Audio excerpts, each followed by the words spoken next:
Сәлем достар, қалдарыңыз қалай? Менің каналыма қош келдіңіздер. Бүгін мен осындай кешкі асқа етсіз котлет пен пюре жасайын деп жатырмын. Ол үшін бізге осындай бір кеседен артық гречкамыз керек. Оны біз осылай мұздай суға пісіріп алатын боламыз. Және бірнеше рет жуып алдық. Енді көп жағдайда ет болмай қалған кезде осылай жасасаңыздар өте әдемі. Мынау біз картошканы молырақ алдым.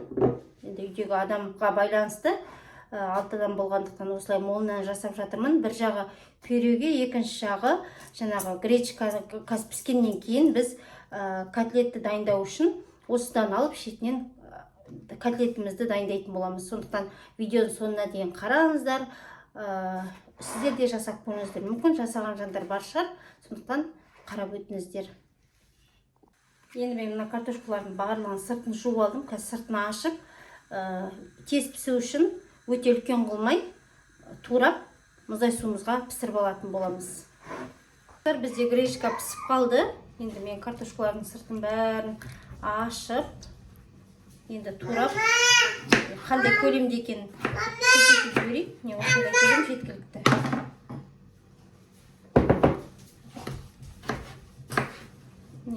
Осындай қылып картошкалардың барлығын бөліп мұздай суға пісіріп алатын боламыз. Көлемін үлкен болмай жатырмын. Тез жылдам піссін деп міне осылай. Енді біздің картошкамыз да дайын. Енді осылай мұздай суға салып пісіріп алатын боламыз. Міне достар, гречкамыз осылай әдемі болып пісіп шықты. Енді ыдысымызға салып аламыз. Молынан істеп қойсақ та артық болмай, желіне береді кез келген уақытта. Осылай. Бір кесе гречкамыз міне осындай молынан болды. Енді осыған 2 жұмыртқаны қосамыз. Қазір енді осындай үйдегі холодильникте 72% май бар тұғын. Соны қосам мен әдемі дәмді болу үшін. Кішкене қосып жіберейін. Осының қазір барлығын араластырамыз.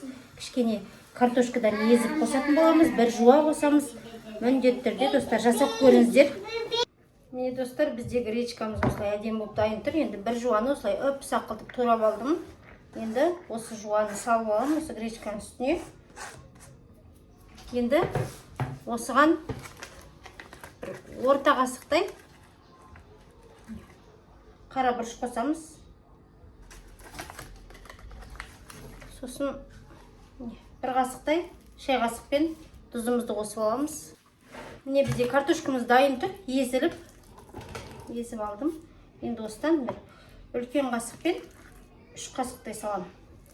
Қазір осының барлығын араластырам. Осылай толтырып салып алдым 3 қасық. Енді осының барлығын араластырып шығам. Дайын болады. Дәмі деген ерекше шығады. Міндетті түрде жасап көріңіздер. Каналға тіркеліп алуды ұмытпаңыз. Достар, міне бір кесе гречкадан осындай кереметті котлет дайындайын деп жатырмын.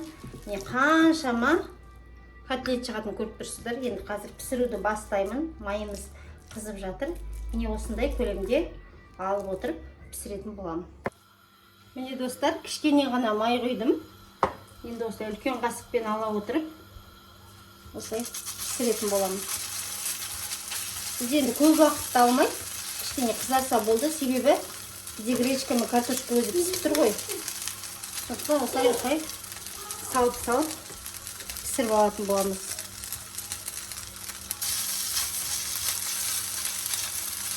Бүгінгі біздің кешкі асымыз осылай болайын деп тұр.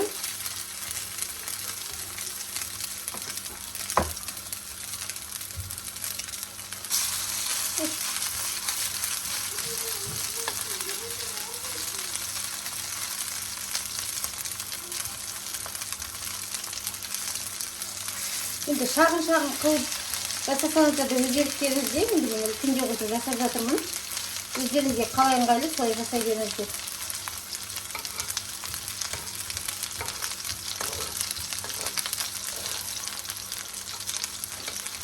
Достар, міне мен бүгін ерекше осындай бір кесе гречкадан осындай керемет, молынан, дәмді, әдемі кешкі асқа котлет дайындадым. Және қасына молынан картошкамызды суға пісіріп, осылай пюре жасадым. Картошкамыздың шетінен 3-4 қасық алып, осылай гречкамызға да қостық. Котлетімізге де қостық. Сондықтан міндетті түрде каналға тіркеліп жасап көруді ұмытпаңыздар. Менің каналымда тез әрі жылдам дайындалатын тағамдар өте көп. Уақытты алмаймыз, үйде ет жоқ, фарш алмап едік деп уайымдамайсыздар. Міндетті түрде әдемі осындай котлетті жасап көруді ұмытпаңыздар. Енді дәмін қазір сіздермен бірге көрейін.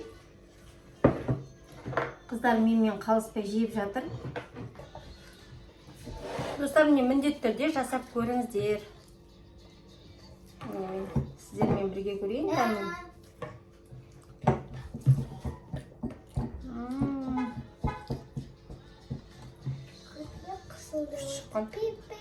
Осындай дәмді ерекше котлет сіздерде жасап көріңіздер.